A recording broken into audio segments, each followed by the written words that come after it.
वाणी में सामर्थ्य, असमर्थ हो रहे हो, झूठ क्यों बोलते हो? बस आप विचार, क्यों झूठ बोलते हो? क्या मिल जाता है तुम्हारे सोचते हो कि झूठ बोलकर हम बात बना लेंगे, ठीक है यहां बना लो, वो अपराध आपका आगे बिगाड़ देगा जाके ऐसी जगह जहां तुम्हारे बनाने की सामर्थ्य नहीं रह जाएगी। सत्य बोलो, मृदु बोलो, हितकर बोलो। ऐसा किया जी गलती हो गई, आप दंड दें या क्षमा करें, ऐसा हो गया, आपका सुधार हो जाएगा, आप पवित्र। बहुत चालबाजी, चतुरता, कपट करके झूठ से हम बात सजा लेते हैं, लेकिन उसका अपराध आगे जाके ऐसा उजाड़ेगा कि आप सजाने लायक नहीं रह जाएंगे। चाहे जितनी कसम खाएं, आपकी बात ही नहीं मानी जाएगी, दंड आपको मिलेगा। बहुत सावधानी की। जिसके अंदर असत्य भाषण है वो नाम जप नहीं कर सकता। अश्लील वचन बोलने वाला और झूठ बोलने वाला निरंतर नाम जपक नहीं हो सकता। नाम उसकी जिह्वा पे चलेगा ही नहीं, क्योंकि पापवंत कर सहज स्वभाव, भजन मूर्ति भाव न का। अगर आपका भजन बढ़े और भजन बचे और भजन पचे तो झूठ बोलना छोड़ो। किस बात के लिए झूठ बोलते हो? क्यों बोलते हो? कहते व्यापार में जरूरी है बोलना। कैसा व्यापार? अरे हम इतने की वस्तु लाए, इतने को बेचते हैं, तुम्हें लेना हो लो, नहीं तो ठीक है। हरि भरण पोषण करने वाले वो आएंगे तुम्हारे ग्राहक बनकर, क्योंकि तुम सत्य पे चल रहे हो तो सत्य तुम्हारा व्यापार बढ़ाएगा। अभी तुम असत्य से चल रहे हो तो तुम्हें लगता है कि हमने 500 रुपया मुनाफा कर लिया, पीछे आएगा 5 लाख का हिसाब। ऐसे रोग बढ़ेंगे, ऐसी समस्याएं आएंगी बेमतलब, ऐसे कि 5 लाख चले जाए। जोड़ते रहो, झूठ बोल बोलकर पाप इकट्ठा करते रहो और दुख भोगते रहो। रहस्य समझो इस माया बंधन का। तो असत्य झूठ बोलना, उपासक तो सावधान ही रहे। क्यों झूठ बोलते हो? क्या कमा लोगे? क्या कमाने आए हो? नाम तो, झूठ बोलने वाली वाणी में नाम नहीं चलता। तुम झूठ बोलना देखना, तुम्हारा नाम चल रहा है क्या निरंतर? और अगर नाम चलने लगा तो डर लगेगा झूठ बोलने में, पाप करने में भयभीत हो जाओगे, कहीं ये नाम छूट गया तो अब वो आगे बढ़ जाएगा। 9, पर निंदा, दूसरे की निंदा। एक स्वभाव बनता जा रहा है लोगों का, समझ ही नहीं पा रहे कि हमसे पाप हो रहा है। जहां बैठे तो किसी की भी निंदा करना शुरू कर देते, चाहे वो साधु हो चाहे वो वैष्णव हो। तुम्हारी पार्थिव दृष्टि है, तुम साधु को कैसे पहचान सकते हो? चश्मा अगर काला लगा हुआ है तो तुम्हें सामने काली माही नजर आएगी। त्रिगुण माया का चश्मा लगाए हो तो तुम्हें त्रिगुणात्मिका माया ही दिखाई देगी, तुम्हें उसकी स्थिति नहीं, क्योंकि स्थिति प्रज्ञ को स्थिति प्रज्ञ ही जान सकता है। त्रिगुणातीत अवस्था को त्रिगुणातीत अवस्था का पहुंचा हुआ ही जान सकता है। तुम बाहरी दृश्य देखते हो और उसी को तुम निंदा करके गान करने लगते हो तो तुम्हारे सारे सुकृत नष्ट हो जाते हैं। पर निंदा के ते आवत नहीं कछु हाथ, मूर्ख पर्वत पाप को ले चल अपने साथ। वो मूर्ख दूसरे की निंदा करके उसके सारे पाप अपनी खोपड़ी पे ले लेता है, बोझा बना नरक को जाता है। और भक्तन निंदा अति बुरी भूल करे जिनको, किए सुकृत बहुत जन्म के छिन में डारे खो। बहुत जन्मों के पुण्यों का एक क्षण में नाश हो जाता है भक्त निंदा करने वाले को। वाणी संभाल करके किसी की निंदा न निकलने पावे। जहां किसी की प्रशंसा हो रही होती है, कोई वर्णन करने लगे तो हमारे अंदर की मलिनता, हाँ ऐसा तो है पर वो ऐसा ऐसा, लेकिन ऐसा, निंदा शुरू कर देते हैं। वो बहुत घातक है, बहुत हानिकारक है। जिसकी निंदा कर रहे हो उसके जितने पाप हैं वो तुम्हारे ऊपर आ रहे हैं, तुम्हारे सुकृत नष्ट हो रहे हैं। इसीलिए तो संत जनों ने कहा, स्वस्थ होकर दीर्घ काल तक हमारी निंदा करो, भगवान तुम्हारा मंगल करें। ये साधो निंदक मित्र हमारा। क्यों? जो हमें शारीरिक दंड भोगना था वो निंदा करके ले लिया। कई बार आपको सुनाया है कि निंदा बहुत घातक। एक बार भगवान वशिष्ठ जी अयोध्या के जो चक्रवर्ती सम्राट होते गए, उनके कुल गुरु बहुत समय से, तो एक राजा पूर्व प्रारब्ध के अनुसार उनके शरीर में गलित कुष्ठ हुआ। चक्रवर्ती सम्राट बलयुक्त सब थे, पर पूरे शरीर में कुष्ठ ऐसा। अब वो पूरा ढक करके जाते सभा में बैठ, तो कहा गुरुदेव वशिष्ठ जी से कोई उपाय नहीं है, औषधि काम नहीं करती, आप सर्वज्ञ हैं, कोई उपाय है जिससे ये शरीर स्वस्थ हो जाए? हाँ एक उपाय है, पूरा नगर तुम्हारी निंदा करने लगे तो तुम्हारा शरीर स्वस्थ हो जाए। वो भगवान क्या करूं जिससे निंदा? बोले ऐसा करो, जो तुम्हारे बड़े भ्राता युद्ध में मारे गए, वीरगति को प्राप्त हुए, उनकी जो पत्नी है, तो तुम रात्रि के 8 से 10 बजे तक उनके महल में नित्य जाओ और उन्हें भगवान का पावन चरित्र सुनाओ और बस चले आओ। अब वो वहां जाते, 2 घंटे भगवान की चर्चा सुनाते, फिर प्रणाम करके आ जाते। धीरे धीरे बात फैलने लगी, कितना नीच प्रवृत्ति का है कि मां के समान बड़े भ्राता की बहू को भी नहीं छोड़ा, रोज रात्रि में राजा 8 से 10 बजे तक जा, पूरा नगर निंदा। अब धीरे धीरे हाथ शरीर सबका वो कुष्ठ गायब होता चला गया। अब तो इतनी निंदा उनकी कि जहां से वो निकलते वहां अरे राजा बनने लायक है, ऐसे ऐसे। वशिष्ठ जी का प्रभु अब सहन नहीं होता, बोले सब निकल गया है, बस शांत रहो, चेहरे का रह गया, 2-4 दिन 10 दिन और सह लो, और सहा तो बस चेहरे का भी खत्म, नाक पे केवल रह गया। तो उनका भगवान अभी नाक पे, बोले ये नहीं जाएगा। बोले क्यों? क्योंकि हम हैं अयोध्या में, हम भी हैं, हम तुम्हारी निंदा करेंगे नहीं, इतना सहना पड़ेगा। समझ लो, तुम जिसकी निंदा करते हो उसके पाप अपने ऊपर ले रहे हो, काहे को। तो ये जो जिनकी दुर्गति होनी है, जो अपने जीवन का नाश करने वाले लोग हैं, ये 24 दोष होते हैं। 9वां है निंदा दूसरों की। ये बहुत ही घृणित प्रवृत्ति होती है, ये पराये पापों को अपने ऊपर लेते हैं। जिनकी निंदा करते हैं उनके सारे पाप अपने ऊपर ले लेते हैं, इसलिए बचो पर निंदा से। 10वां, व्यर्थ में बहुत बोलने का स्वभाव होना। कुछ ऐसे होते हैं स्वभाव के, अगर शुरू हो गए तो हाथ जोड़ के भी कहो कि शांत रहो तो बंद नहीं होंगे, पूरी गैस निकल जाए। और बेमतलब की बात, ऐसे है बेमतलब की बात है, मतलब कोई उनका अस्तित्व तो नहीं है। पीछे बीती बातें, व्यर्थ की कल्पनात्मक बातें, आगे की कल्पनात्मक बातें, जिनका कोई अस्तित्व तो नहीं। बचो ऐसे लोगों के संग से।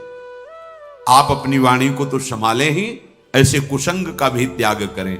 बहुत बोलने से शक्ति क्षीण होती है, वाणी अपवित्र होती है, समय नष्ट होता है, बुद्धि भ्रष्ट होती है। बोले चले जा। वाणी एक अमूल है, जो कोई बोले जान, ये तराजू तौल के तब मुख बाहर आन। ताते मौन रहनो उचित है, जब बोले तो भगवत चर्चा या उसकी समस्या का समाधान, सत्य को जानने, नहीं तो बस राधा राधा राधा, कम बोलो, जरूरत क्या है, उचित उत्तर दे दो, नहीं तो नहीं। हमने देखा है महापुरुषों को। प्रणाम, राधे श्याम, श्री हरिवंश, देखा भी नहीं, उत्तर भी नहीं, मन से कर दिया, उधर देखा भी नहीं, बात कर रहे हैं, नाम चल रहा, चल दिए, आगे घेर के खड़े हो, चल, कोई उत्तर नहीं, कोई उत्तर ही नहीं, पूरे जीवन में देख कोई उत्तर नहीं, न शुभ न अशुभ, न भागवतिक न प्रापंचिक। ताते मौन गहनो उचित। यदि इतनी धैर्य वृत्ति नहीं है तो फिर उचित विचार करके जो आवश्यक बोल दो, अन्यथा नहीं बोलने की जरूरत है। आप भगवत प्राप्ति के मार्ग में हैं, आपको एक एक श्वास, एक एक सेकंड संभाल कर सत्य सच्चिदानंद प्रभु के चिंतन में लगाना है। पर ये जो दुर्गति को प्राप्त लक्षणों वाले हैं, ये बस व्यर्थ की बातें बोलते रहते हैं। बहुत बोलने से तुम्हारी शक्ति क्षीण होती है, तभी जो बहुत बातें बनाने वाला होता है, वाणी का प्रभाव नहीं पड़ता। नहीं, एक बार जो हृदय से अनुभव करके बोलो, पूरे विश्व में छा जाएगा। और भला तो आपकी वाणी जाके उसको प्रपंच से निकाल लेगी। ब्रह्म ऋषियों की वाणी ऐसी सामर्थ्यशाली होती, बहुत शांत, निरंतर भगवत चिंतन, हो जो बोले तो हृदय की ग्रंथि को खोले, वो वाणी।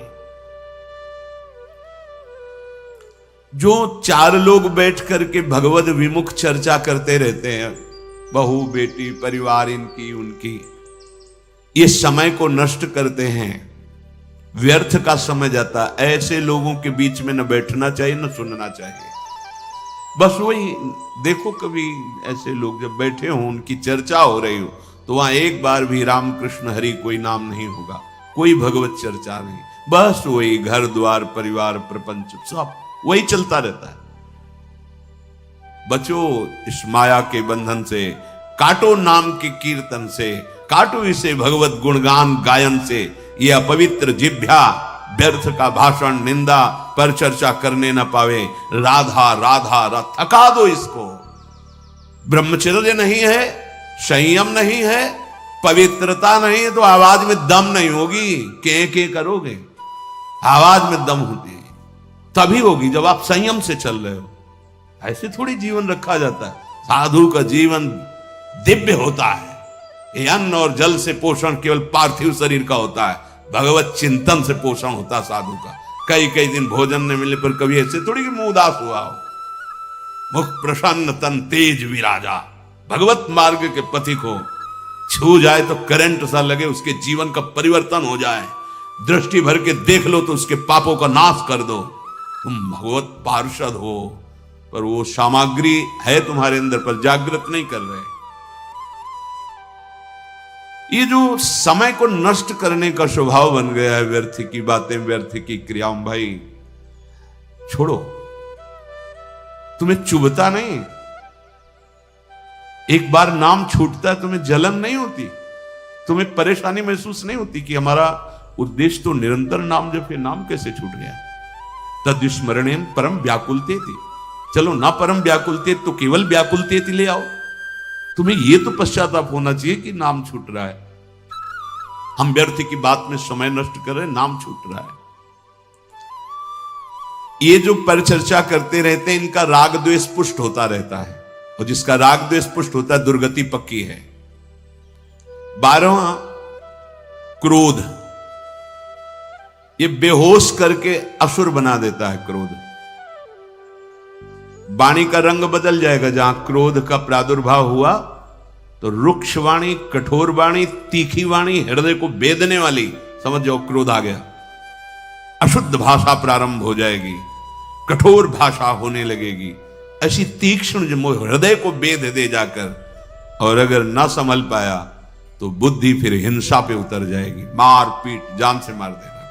ये क्रोध बहुत ही घातक वस्तु, ये दुर्गति कराता है, सीखते नरक का द्वार है। कामः क्रोधा तथा लोभा तस्मादेत्रयम् त्यजेत्। ये त्रिविधम नरक सेदम द्वारम नाशन मात्मना।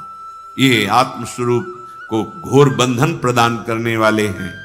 क्रोध, जब क्रोध आवे तो मौन का आश्रय पक्का लो। अगर वाणी खोल दी आपने तो मानो आग में आपने पेट्रोल डाल दिया, डीजल डाल। वो ऐसी भड़काऊ वस्तु वाणी है, फिर तो नहीं संभल पाओ। मौन, अब अंदर से वो आ रहा है कि बस इसको गाली दो ही, इसको कड़ुआ बोलो ही, बस अंदर राधा राधा राधा राधा राधा राधा, उसकी सुनो मत, शांत हो जाएगा। वहां से चल दो बिल्कुल। अगर कड़ुआ बोले तो इसका दुरुक्ति, क्रोध का बल क्या, दुरुक्ति माने गाली, कड़ुए वचन, कठोर वचन, हृदय को दुख पहुंचाने वाले परुख वचन मत बोलना। अगर भजन सिद्ध करना है, भजन बढ़ाना है, तो जब क्रोध आवे, कड़ुआ बोलने का मन हो, बिल्कुल दांत बांध लो, ऐसे नहीं खोलना, मानो वाणी है ही नहीं हमारे, नहीं बोलेंगे इस समय राधा राधा राधा राधा राधा राधा। ये क्रोध तुम्हारे भजन करने की प्रवृत्ति और भजन के प्रभाव दोनों को ढक देगा, दोनों को रोक देगा। काफी समय तक अगर चतुर खिलाड़ी परमार्थ के हो तो संभाल लोगे तुरंत, नहीं तो फिर वो काफी समय तक भजन का प्रभाव, एक हृदय बार बार वही चिंतन और वैर दृढ़ होने, और जब भजन की याद आएगी तो और द्वेष बढ़ेगा, इसने हमारा भजन रोक दिया, और गुस्सा आएगी, वो बिगाड़ देगा। क्रोध होश खो देता है, जिसके अंदर क्रोध आता है होश खत्म हो जाता है। 13वां हिंसा, मारना, किसी भी जीव को मारना। ये इसीलिए सबसे प्रार्थना करते हैं, जहां तक शब्द कान में पहुंचे, कि जो लोग ये हिंसा, एक होता है हिंसा करना और जैसे आप मांसशिला के पास तो हिंसा में सम्मिलित हो गए, वो हिंसा के समान ही माना जाता है। तो जो आप अभक्ष पदार्थ पाते हैं, जीवों की हिंसा होती है, जो हमारे लिए निषेध किया गया है, जो हमारे लिए निषेध है, वो बिल्कुल ठीक नहीं। किसी भी जीव के शरीर को पका के खाना मतलब अपना नाश करना, अपने सुकृतों का नाश करना, अपनी आयु को व्यर्थ करना। भूल जाओ कि तुम बलशाली हो, कितने बलशाली हो। काम पर विजय प्राप्त करके दिखाओ, क्रोध पर विजय प्राप्त करके। लोभ मोह मद मत्सर तो तुम्हारे बल को समझे। शरीर बलशाली है, भोग तुम्हें गुलाम बनाए हुए तुम समझते हो विश्व विजेता है। नहीं, मानो देह विषयों पर विजय प्राप्त करके भगवदानंद के लिए मिला है, और वो बल मिलता है पवित्र आचरण, पवित्र भोजन और भगवान नाम जप। इसीलिए सबसे प्रार्थना करते हैं, ये भूल भुलैया में मत भटको। तुम अविनाशी अजर अमर शरीर वाले नहीं हो, मरेगा तुम्हारा शरीर, और तुम जो ये पाप आचरण कर रहे हो भोगना पड़ेगा। अभी जो तुम तर्क उपस्थित करते हो कि हम नहीं खाएंगे तो कोई तो खाएगा, इसलिए हम ही खा लेते हैं, तर्क रखता है आत्मा की इच्छा को नहीं दबाना चाहिए। हाँ, अपनी आत्मा में कोई इच्छा ही नहीं होती, मूर्ख हो तुम। आत्मा समझते किसको? अरे आत्मा भगवान का स्वरूप है, इच्छाएं मन है, और इनकी इच्छाओं को नहीं दबाओगे तो परिणाम में जेल, अस्पताल, नर्क पक्का। लिख लो कागज में, मत दबाओ अपनी इच्छाओं को, फिर देखो इच्छाओं का तांडव तुम्हारी दुर्गति ऐसे करेगा कि फिर दबाना क्या है, फिर भूल जाओगे इच्छा करना, ऐसा दंड मिलता है। हिंसा ये महापाप है। कोई भी ग्रंथ, कोई भी पंथ आदेश नहीं करता किसी जीव को कष्ट देने का। आचार्यों की, महापुरुषों की वाणी का अर्थ गलत निकाल करके हम मनमानी आचरण करते हैं, किसी भी महापुरुष के।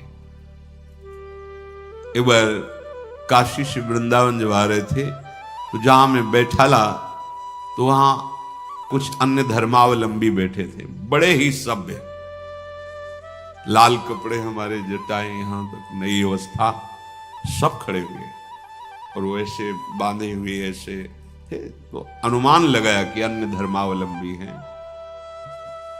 तो अब उसी में हमें बैठना था, पूरा बोगी उनसे भरी थी। उनमें था एक अपनी हिंदी भाषा बोलने वाला, तो वो लोग अपनी भाषा बोलते। तो उसने प्रश्न किया कि आप से कुछ बात करना चाहते हैं, जो ये बोलेंगे वो हम आपको बताएंगे, जो आप बोलोगे इनकी भाषा में हम बताएंगे।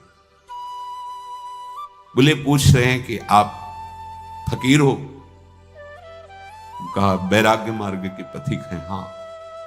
आपको ग्रंथों का ज्ञान है? वह जितना गुरु ने सिखाया है उतना ज्ञान है। तो हमने कहा आपको अपने ग्रंथों का ज्ञान है? कहा। तो हम कहा क्या आपका ग्रंथ आदेश करता है किसी भी जीव को दुख देना? कहा नहीं, उनके वचन थे। कहा हमारे ग्रंथों में तो सबसे बड़ा धर्म माना गया है किसी भी जीव को दुख ना देना, हिंसा ना करना। तो क्या आपका धर्म ऐसा आदेश करता है कि किसी की हिंसा करे, किसी को दुख दे? नहीं, ऐसा नहीं करता। वो बोले, उनकी जो वाणी का सूत्र था वो बोले, और वो हमें उसकी टीका करके हिंदी करके बताया कि ऐसा नहीं है। तो हमने तो कभी पढ़ा नहीं, पर उनके मुख इतना सभ्य बर्ताव, उन फकीरों का इतना सुंदर बर्ताव कि हृदय झुक गया। बहुत देखने को मिला। साधुता किसे कहते हैं? जो आचार्य वाणियों पर चलता है, वास्तविक अर्थ समझता है, तो कोई भी महापुरुष किसी भी जीव को दुख देने का आदेश नहीं करते हैं।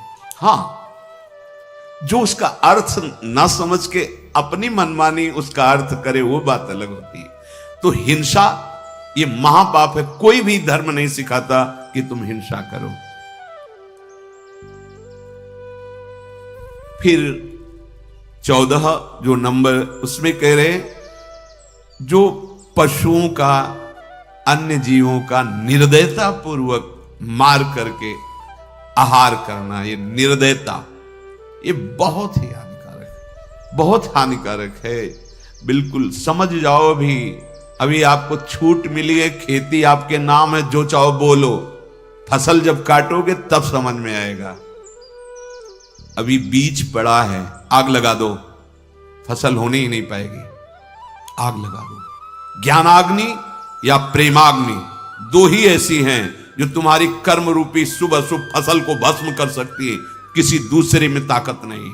या तो शुद्ध बोध और या महामहिम उज्जवल शुद्ध प्रेम भगवत चरणारविंद। ये दो ही बातें तुम्हारे कर्म रूपी फसल को नष्ट कर सकती नहीं। भोगना पड़ेगा निश्चित। 15वां, चिंता। ये सदैव हृदय को जलाती रहती है। भय, ऐसे बेमतलब का, कहीं ऐसा ना हो जाए, कहीं ऐसा ना हो, ऐसा हो जाता, अगर कहीं ऐसा हो। हमने देखा है कितनी चिंता, कितनी चिंता। भगवत चरणारविंद का जो आश्रय नहीं लिए, चिंता ही चिंता।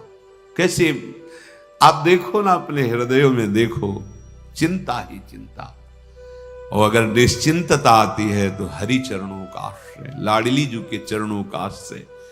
ये चिंता रूपी अग्नि सबको खोखला कर देती, जला देती है। बहुत बहुत चिंता। क्यों आ रही चिंता? क्योंकि भगवान से विमुख जो करना चाहिए वो किया नहीं, और जो नहीं करना चाहिए वो किया, इसीलिए चिंता आपको जला रही है। जिनका दुर्गति होना पक्का है, उनके हृदय के लक्षण बताए जा रहे। 15वां, चिंता। 16, शोक ग्रसित हो जाना। हर समय शोकित रहता है। जो जो बना करके सुख के विधान खड़ा करता है वही भ्रष्ट हो जाता है, नष्ट हो जाता है। क्योंकि पूर्व पाप इतने प्रबल हैं और शोक से ग्रसित रहता है। देखा गया, जैसे अन्न बेचा, कुछ आभूषण बेचे, विचार मिलाया कि 2-4 भैंस पाल लेंगे, दूध होगा बढ़िया। गांव में वो बीमारी चलती है पशुओं की, वो एकदम लगी, एक गई, 2 गई, 3 गई, 4। अब शोक। अन्न भी बेच दिया था जो अधिक था, आभूषण भी बेच दिए थे, सोचा था 4 का दूध निकले, खूब पैसा आने लगे, बड़े बैठा है। कर्म, पीछे का कर्म, वो तुम्हें कभी सुखी नहीं रहने देगा। वर्तमान का कर्म तुम्हें निश्चिंत नहीं होने देगा, निशोक नहीं होने देगा। शरणागत में सुना था, निश्चिंत होना, निर्भय होना, निशोक होना। ये मोहग्रस्त होकर कर्तव्य अकर्तव्य का विवेक छीन लेता है शोक। अब कैसे जिए? अब तो जैसे भी, फिर उसके पास ऐसे माया अपने पार्षद भेजती है। दांव लग गया ना तो एक बार में तुम सुखी हो जाओगे। बस दांव नहीं लगा, दांव फेल हो गए, पहुंच गए कारागार में, आजीवन कारावास। दुख ही दुख, शोक ही शोक। इसीलिए बिना भजन किए इन दुर्गतियों से बचना बहुत कठिन है। इसलिए भजन जरूरी है, बहुत जरूरी है जीवन में, भगवान का आश्रय और भजन। 17वां, अहंकार। ये समस्त दुखों का मूल है। ये भगवत विमुख के हृदय में बिल्कुल बट वृक्ष की तरह फैलता रहे। जैसे बट वृक्ष की दाल, उसमें फिर जड़, फिर वो और आगे, फिर जड़, ऐसे बढ़ती रहती है। अहंकार की वृत्तियां इतनी बड़ी होती हैं। ये मूल है संस्कृति का, जन्म मरण चक्र का मूल है ये अहंकार। और ये केवल गुरुचरण आश्रित का ही क्षय होता है और अन्य नहीं, अन्य साधनाओं से नहीं होता। जो भी साधना करे पुष्ट होता रहता है। जो गुरु आदेश से चलता है, तभी कहा चाहे शिव बिरंच सम होई, गुरु बिनु भव निधि तरह न कोई। क्योंकि उसको लगता है कि जिन्होंने आदेश किया वही भजन करवा रहे हैं, उन्हीं का बल है। हम तो जब तक उनकी कृपा नहीं थी तो क्या थे, हम जानते थे। ये सब गुरु कृपा है, ये सब इष्ट कृपा है, ये सब सत्संग की कृपा है, ऐसा उसके अंदर आता है। तो बड़े से बड़ा साधन भी करता है, पर अहंकार नहीं होता। अहंकार समस्त बंधनों का मूल है। शरीर को लेकर के सारा व्यवहार इसी अहंकार से होता है।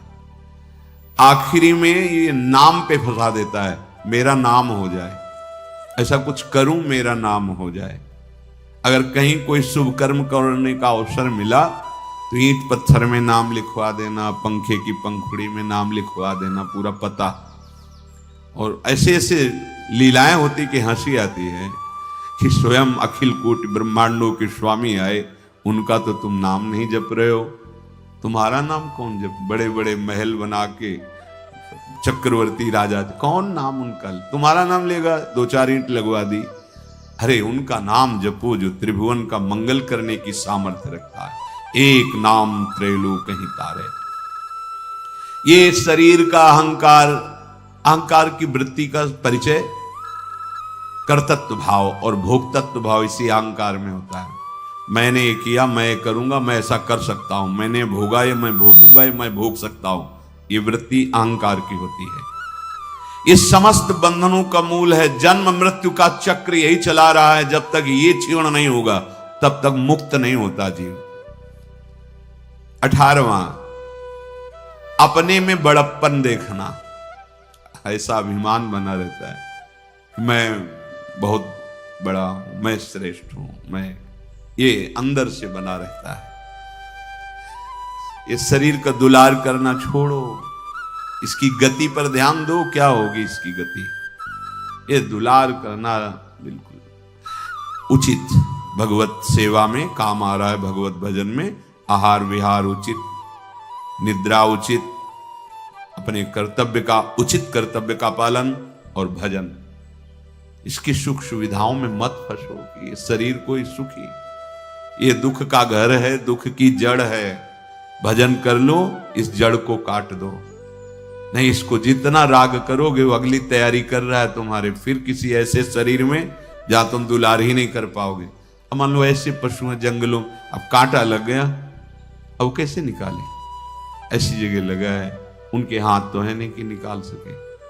भीषण सर्दी है, बर्फ गिर रही है, जल है, धूप है, या कहीं पानी नहीं, हर कष्ट वो सहते हैं। अभी तो तुम सब कुछ, तो भजन कर लो।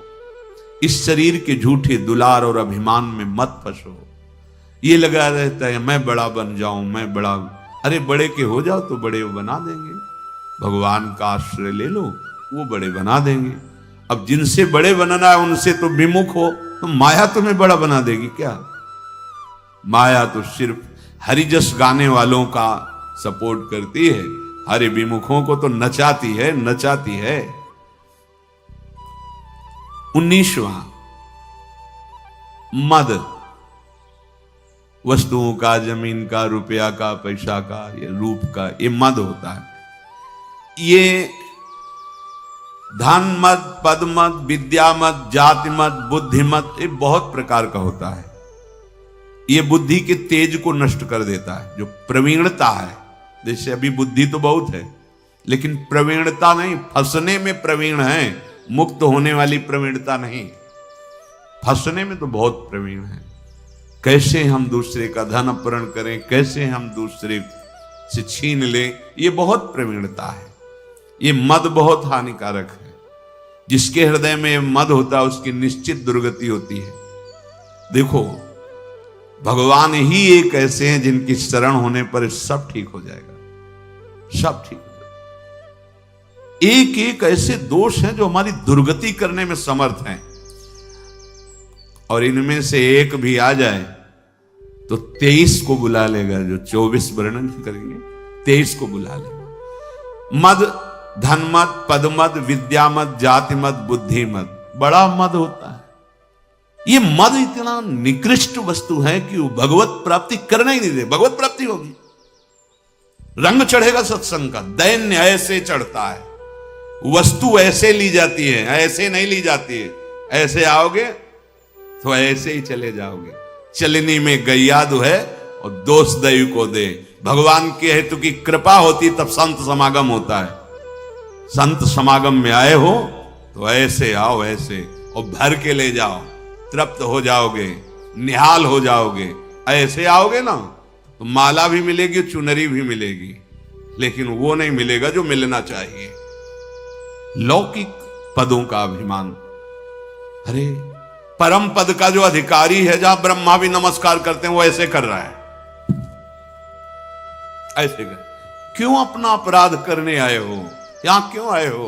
कोई जरूरत नहीं है, ये संत समागम है, तुम्हारी जरूरत ही नहीं है। यहां आए हो कि तुम्हें जरूरत है संत समागम की, तो ऐसे करो, दैन्य रहो। जहां खाली होता है वहीं रस जाता है, और जहां ऊंचाई होती वहां टिकता ही नहीं, ढलक जाता है। यहां यही दरबार दीन को आदर, रीत सदा चली आई। बहुत सावधानी की जरूरत। अहेतु की कृपा हरि की होती तब सत्संग मिलता, ना तुम्हारा पद रहेगा ना तुम रहोगे। सुधार कर लो तो कर लो, अगर अभिमान और मद में भर करके कुछ ऐसा, तो फिर वो सुनहु राम कर सहज स्वभाव, जन अभिमान न राखें काऊ। वो अभिमान नहीं रहने दे, ये मद कोई ना करे। धन मद, पद मद, विद्या मद, जाति मद, बुद्धि मद। हरि का भजे तो हरि का होए। जो हरि का चिंतन करता है हरिमय, हम सब हरि के हैं। ये जितनी मेड़े बनी हुई हैं, ये सब मर्यादा में रहने के लिए बनी है, अमर्यादित चेष्टाओं को रोकने के लिए बनी। हम उसी परब्रह्म परमात्मा के अंश हैं जो परम पावन है। कुछ नहीं, ये सब मर्यादाएं जाति पाति कुल कर्म धर्म व्रत संस्कृति हेतु अविद्यानाशी चातुर्वर्ण मया सृष्टा गुण कर्म विभाग सा, ये मेड़ बनी है कि आप अपनी मर्यादा से चलकर इससे ऊपर उठ जाओ, यही ना बने रहो। इससे ऊपर उठने के लिए भगवान के शरणागत होने पर किसी की कोई जाति विद्या कुल वैभव नहीं देखा जाता। एकमात्र हम सब भगवान के अंश हैं। सतमार्ग ये व्यवहार की सिद्धि के लिए व्यवस्थाएं हैं, ये परमार्थ की सिद्धि के लिए नहीं। परमार्थ में एक है, एक अगर वो राधा बोला तो उसकी चरण रज लेने का मन होता है। वो कौन है? मेरे प्रभु का अंश, बस इतना मेरा परिचय। किस धर्म का, किस जाति का, किस पक्ष का कोई परिचय नहीं। भगवान श्री राम बड़े बड़े ब्रह्म ऋषि दंडकारण्य में विराजमान हैं, किसी के यहां आचमन भी नहीं किया, और सबरी मैया के बेर पाए, और संत जन कहते हैं कि जूठे बेर पाए।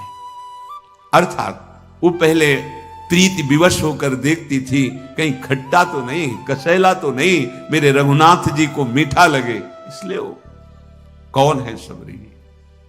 भगवान की अनुराग रस में पगी हुई है। कोई जो ऋषि जन उनकी जाति देखते थे, उनका क्या भगवान ने देखा भी नहीं, उनकी तरफ नहीं देखा, और भगवान के लिए तो तप कर रहे थे पर देखा भी नहीं। भगवान कह रहे मानो एक भगति कर नाता, एकमात्र केवल भगवत भाव। ये जो मद भाव में है छोड़ दो, नहीं दुर्गति का कारण है। धन मद, पद मद, विद्या मद, जाति मद, बुद्धि मद। जैसे अपने लोगों को कोई अपने पद का, अपने धन का, अपने वैभव का ऐसे दिखाए, तो अपने लोगों को जैसे छोटा बच्चा नहीं अकड़ के खड़ा हो जाए तो हंसी आ जाए। जानते हो अखिल कोटि ब्रह्मांडों के स्वामी का दास है, तुम्हारे पास कौन सा पद है? जहां परमेष्ठी पद ब्रह्मा भी भक्तों को नमन करते हैं, अगर वहां अपराध करके भावना तुम्हारी पद की रही, मद की रही, धन वैभव की रही, तो उनका तो कोई फर्क नहीं पड़ेगा, पर तुम्हारे फर्क पड़ जाएगा। क्योंकि तुम प्रकृति को अपना स्वामी, प्रकृति में अधीन, और वो हरि को अपना स्वामी और हरि के अधीन। प्रकृति में ही तो सब पद हैं, सब वैभव हैं, सब संपत्तियां तुम्हें दिखाई दे रही। इसलिए मद जो है वो नाश ही करता है, कभी मद से किसी की उन्नति नहीं होती। और बहुत ही विचित्र मद है। एक बार भगवान शिव तांडव कर रहे थे, दो हाथों से तालियां ऐसे जोर जोर से बाणासुर बजा, बड़ा वो तो आस्तों से प्रसन्न हो गए, 1000 भुजाएं दे दी, अपार बल, और भुजाओं में बड़े बड़े पर्वतों में ऐसे टक्कर मारता, चूर होने लगे। जहां जाता कोई लड़ता ही नहीं भाई, 2-4 भुजाएं हो तो कुछ बात, 1000 भुजाएं हैं उसकी, बाणासुर, और भगवान शिव का दिया हुआ बल। भगवान शिव के पास गए, बोलो जगत गुरु दंडोत, भाषा बदल गई, भगवान से देखे, बोले प्रभु बहुत खुजली हो रही, हो जाओ मैं, आओ आप ही हो जिससे खुजली मिट सकती, आओ। प्रभु बहुत हंस दिए महादेव जी, बोले खुजली मिटाने वाला तैयार हो चुका है, वो आ रहा है। वो फिर वो उषा जी और निरुद्ध जी का स्वप्न में मिलन, भगवान द्वारिकाधीश का पदार्पण और सुदर्शन के द्वारा खुजली मिटाना। हाँ, बहुत होश में। ये जो मद है ये हमारा नाश ही करता है, ध्यान रखना। तो ये 19वां लक्षण दुर्गति का मद। फिर 20वां है प्रमाद। प्रमाद, जो करना चाहिए वो तो कर नहीं रहे, जो नहीं करना चाहिए वो बहुत कर रहे हैं, इसे प्रमाद कहते हैं। सत कार्यों में, अपनी दिनचर्या में मन न लगना, बस पड़े हैं, सो रहे हैं। प्रमाद ये बहुत बड़ा जहर है। प्रमाद, इससे बहुत गलतियां हो जाती हैं। भगवत प्राप्ति के उपासक को ये जितने दोष बताए जा रहे हैं अंदर देख लो और भगवान से प्रार्थना करो, और जितनी तुम में शक्ति दी है भगवान ने ईमानदारी से, उतना इनसे बचो। देखो भगवान ने तुम्हें शक्ति भी दी, जब बोलने की शक्ति दी तो अच्छा बोलो ना, बुरा क्यों बोलते हो? करने की शक्ति दी तो अच्छा करो ना, बुरा क्यों करते हो? अच्छा कर नहीं सकते हो, बुरा खूब डट के करते हो, फिर उसका जब परिणाम मिलता है तो कहते हो भगवान बड़े कठोर। प्रमाद से मनुष्य करने योग्य कार्य को त्याग देता है और ना करने योग्य कार्य में रति करता है। देखो ये बार बार जो हम कड़वे वचन बोलते हैं वो आपके परम कल्याण के लिए बोलते हैं। कोई भी प्रमाद, कोई भी अहम, ये तुम्हें दुख में फंसाएगा। हमारा जन्म दुर्लभ है मनुष्य देह, ये भगवत प्राप्ति के लिए है, और यहां भगवत प्राप्ति सिर्फ सत्संग के प्रभाव से ही होती है। अगर किसको सत्संग मिला तो दैन्य होकर पान करो, ये सब झूठे हैं। तुम्हारा बैंक बैलेंस झूठा है, तुम्हारा शरीर बॉडी खूब बचा जितनी बना लो झूठी है, तुम्हारा पद झूठा है। उमा कहो मैं अनुभव अपना, सत हरि भजन जगत सब सपना। जैसे सपने में हम राजा हुए, पर जगे तो फिर कुछ नहीं। ऐसे ही चंद दिवस का तुम्हारा राज्य है। कितने साल? 80, 90, इतना जीवन होगा, 100 ऐसे जाते हैं। 100 ब्रह्मलोक का 1 वर्ष, यहां का 1 वर्ष ब्रह्मलोक में कितना? कमल की पंखुड़ी को छेदना, और यहां 1 वर्ष हो गया। 1 वर्ष अगर 90 बार छेद दे तो कितने वहां मिनट लगेंगे, और यहां पूरी जिंदगी व्यतीत हो गई। कितना बड़ा हमारा पद, कौन सा वैभव, कौन सी हमारी सम्मान वृत्ति। अगर हम भजन नहीं करते, विमुख आचरण करते हैं, बहुत बड़े बलवान यमदूत हैं, वो सबको ठीक कर देते हैं। यहां जैसे बहुत तुम उपद्रव करो, हमारा भारत सरकार के कानून में फंस जाओगे, तो जब वहां जाओगे तो ऐसी तुम्हारी सेवा होगी कि सब भूल जाओगे। स्वतंत्रता, मनमानी आचरण, स्वेच्छाचार सब भूल जाओगे। ऐसे ही जो यहां भी नहीं संभलते हैं, तो एक जगह है एक नरक। यमदूत ऐसे भगवत पार्षद हैं कि इनके हृदय नहीं रखा गया है, दया नहीं इनके।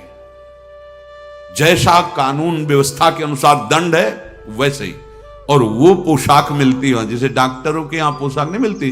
जब आप ऑपरेशन को जाओगे तो आपके कपड़े हटा दिए जाएंगे, वहां कपड़ा मिलेगा। ऐसे नरक का कपड़ा यातना दे, उसमें मृत्यु नहीं है, भोग ही वो। मान लो ये जो रोज बता रहे हैं, भले वचन चुभते हो, लेकिन ये चुभ गए तो वहां की पिटाई से बच जाओगे, दुर्गति से बच जाओगे।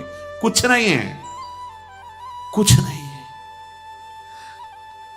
अभी पुण्य है, आंख तरेर लो, और जहां पुण्य खत्म हुए फिर आप ही देख लेना, अपने जीवन को देख लेना। क्योंकि बिना भजन के, बिना भगवद आश्रय के कोई भी कहीं भी कैसा भी हो, अशांति, दुख और मृत्यु, भय, चिंता, शोक, ये लिख लो। इसी से युक्त रहोगे, चाहे सब बैंक विश्व की हैं, उनमें तुम्हारे खूब पैसे जमा हो, पैसा नहीं बचा लेगा, पद नहीं बचा लेगा। एकमात्र भगवान का आश्रय बचाता है। ये प्रमाद त्याग कर दो। प्रमाद मनुष्य का नाश करता है। जो करने योग्य कर्तव्य कर्मों से हट जाता है, जो नहीं करने योग्य उसमें करता है। प्रमाद मृत्यु है। आपसे कई बार प्रार्थना की, आपको जो दिनचर्या मिली है गुरु कृपा से आराध्य देव की, उसी को भगवान समझो। ये दिनचर्या पर कभी फर्क नहीं पड़ने देना चाहिए। अरे भाई, तुम सूरवीर हो, भगवत मार्ग के पथिक हो, ये प्रमाद ही मृत्यु है और दिनचर्या ही हमारा भगवान है। सच्ची मान लो, ये हम बड़े बड़े महापुरुषों की कहते हैं दिनचर्या है। काशी में थे कई ऐसे महापुरुष थे जो ठीक 2:30 बजे गंगा जी के घाट पे, ठीक 2:30 बजे उन्हीं से हमारी दिनचर्या चलती थी। जहां हो आकर के ओम उच्चारण करते, बस हो गया, 2:30 बज गए, तुरंत फिर महादेव जी के लिए, विश्वनाथ जी के लिए जल भरा निकल, शौच स्नान तो 2 बजे से। एक हमने महापुरुषों में दिनचर्या देखा है, राइट टाइम बिल्कुल, मतलब 5 मिनट विलंब सह नहीं सकते। किसी का उनके ऊपर शासन थोड़ी है, अभ्यास। जीवन में दिनचर्या को ही महत्व दिया गया है। जो महापुरुष ऊंचाई पर चढ़े, दिनचर्या किसी के दिखाने के लिए थोड़ी हो, वो तो स्वेच्छा के लिए है। जो हमारी दिनचर्या बिल्कुल ठीक वैसी दिनचर्या बहुत काल तक हो। 12 वर्ष में आपकी दिनचर्या सिद्ध हो जाएगी। आप दिनचर्या को भगवान मानिए। जो नियमावली भजन की, जो पाठ की, जो उठने की, बैठने की, सोने की, जो दिनचर्या, वो बहुत काल तक चलना चाहिए। यहां कोई दिनचर्या नहीं। थोड़े से कष्ट में हम अपनी दिनचर्या को छोड़ देते हैं, इसे प्रमाद कहते हैं। ऐसा ना करो, बहुत दृढ़ रहो। 21वां यही कि इंद्रियों की दासता। अब हमारी जो इंद्री जो कहती है वही हमको तो ये चाहिए, जैसे वही आत्मा की इच्छा को नहीं, ऐसा नहीं। हमको शास्त्र सम्मत इंद्रियों का देना है, इंद्रियों के विषय देने। देखो, इसमें हट नहीं चलता। जैसे आपको गाड़ी से यात्रा करनी तो उसमें डीजल पेट्रोल डालना पड़ेगा। आप कह दो नहीं भाई वैराग्य, इसमें डीजल पेट्रोल नहीं पड़ेगा तो गाड़ी खड़ी रहेगी। ये पार्थिव शरीर है, ये तुम नहीं हो। इसको उचित कमजोरी आ रही, फल ले लो, भगवान अगर व्यवस्था बना देते हैं, दुग्ध ले लो। आपका बल बढ़ रहा है, सूखी रोटी ले लो। आपको सम में आना है, देखना है अपने शरीर को, अपनी इंद्रियों को धर्मयुक्त शास्त्र सम्मत भोग देने। ये सब भोग ही तो है ना, जल भोजन, ये सब भोग ही तो है। वो भोग जो निषेध किया गया है वो नहीं। जो निषेध भोगों को भोगता है वो इंद्रियों का गुलाम हो जाता है, दुर्गति करा देती है इंद्रियां। इंद्रियों की दास्ता दुष्कर्मों का बढ़ावा प्रारंभ कर देती है। बहुत सावधान। ये इतनी बहिर्मुख हो जाती है कि शांति की खोज कहीं नहीं, बस भोग की खोज। देखो ना, आज अवसर मिला ने, पीछे यही तो होता रहा, ये देख लूं, ये सूंघ लूं, ये भोग लूं, ये खा लूं, ऐसा। और 22वां मन की गुलामी। मन भोगों का संकल्प करता रहता है। ये एक सलाहकार है, अभी बहुत बुरा सलाहकार है, बहुत गलत सलाह देता है। इसकी देखो हर समय सलाहें आती रहती है, बस उसका निरीक्षण करना है। और उससे लड़ वही सकता है जिसकी जिह्वा पे नाम चल रहा है। नाम नहीं चल रहा, आप लड़ने की सामर्थ्य खो देंगे। वो आपको परास्त कर देगा, वो पेश करेगा सामने विषय और आपको भ्रष्ट कर देगा। इसका प्रमथन स्वभाव है, मथ के अपने ही अधीन कर लेना। और यम ही न व्यथ्यंते ते पुरुषम पुरुषर्षभ सम दुखा सुखाधीनम स्वमृतत्वाय कल्पते। जो इस व्यथा से व्यथित नहीं होता, सह जाता है, कौन होता है? वो भगवान का निज जन होता है, जो नाम जापक। बोले वही अमृत पद का अधिकारी होता है। मन की गुलामी, उच्छृंखलता, कुमार्गगामी, ये दुर्गति करा देती। इसलिए बलवान वही है जो मन की गुलामी से मुक्त हो जाए। सबसे बड़ा गुरु वही है जो मन को चेला बना ले। मन का चेला कभी गुरु नहीं हो सकता। मन का चेला कभी गुरु नहीं हो सकता। और सच्चा गुरु वही जो अपने मन को पहले चेला बना ले। हम उपदेश तो देने के लिए बहुत तैयार हैं, लेकिन मन को उपदेश नहीं दे पाते। जो मन को उपदेश दे दे वही सच्चा उपदेष्टा। मन को अधीन करना, मन की गुलामी से मुक्त हो जाना, यही तो हमारे मानव जीवन का सफल स्वरूप है। लेकिन कभी इस बात पर ध्यान नहीं। हमारा मन आज मांग रहा है, अब उदास है, आज मन कहता है वहां चले, आज मन कहता है वो देख, बस 5 ज्ञानेंद्रियों के साथ जहां भगा रहा है वहीं भागते चले जा रहे हो। नित्य अशांति पैदा कर देगा अगर मन की गुलामी स्वीकार कर ली। मन की गुलामी से मुक्त होना है, और जिनकी दुर्गति होनी होती है वो मन के गुलाम होते हैं। 23वां कुसंगति। ये जो लक्षण बताए गए हैं, ऐसे लक्षण वालों का कभी संग न करे, उनकी निंदा न करे, नहीं लक्षणों में तुम भी आ जाओगे। मन से प्रणाम और दूरी बना के रहना। लेकिन ये जो जिनकी दुर्गति, उनको सत्संग अच्छा नहीं लगता, कुसंग अच्छा लगता है। अगर वो सत्संग किसी सौभाग्य से आए भी तो वो बात पकड़ेंगे जिसकी निंदा कर सके, वो वही बात पकड़ेंगे, क्योंकि दृष्टि वही रहती है ना, प्राकृतिक दृष्टि और दोष दृष्टि।